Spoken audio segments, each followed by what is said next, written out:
So the Ottawa Senators, they've been long rumored to be willing to part with the seventh overall pick of the 2022 NHL draft. And now, or should I say yesterday, because I'm recording this really late, they have traded that seventh overall pick to the Chicago Blackhawks for Alex Debrincat. And along with the seventh pick, they've sent the 39th pick and a 2024 third round pick. And Debrincat, who is 24 years old right now, he's signed for one more year. And so there is a lot to uncover from this trade. It's pretty much already the biggest trade of the postseason, honestly. So, or should I say postseason? So the Senators, they've been seriously looking at upgrading their forward group since and before the regular season ended. And there were multiple names thrown about, including Claude Giroux of the Florida Panthers, and then Kevin Fiala of the Minnesota Wild, and then he's now in LA. And Giroux wasn't moved after being traded to Florida, and as I just said, Fiala was. He was sent to LA. And so that basically kind of closed the door on some of the best forwards that were on the block. And in a rare move for the team, the Senators, they managed to get an elite player without a drastic overpayment.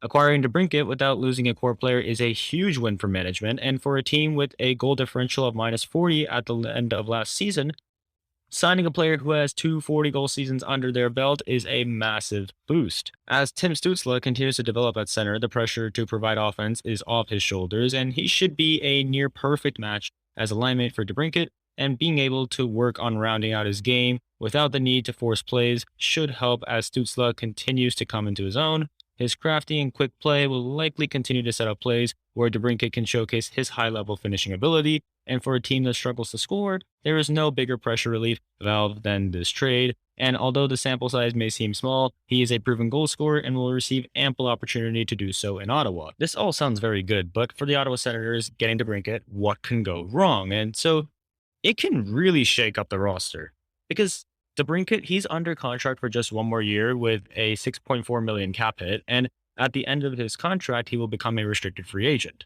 And he's certainly going to be due more money, which will put immense pressure on management to get their contracts in order.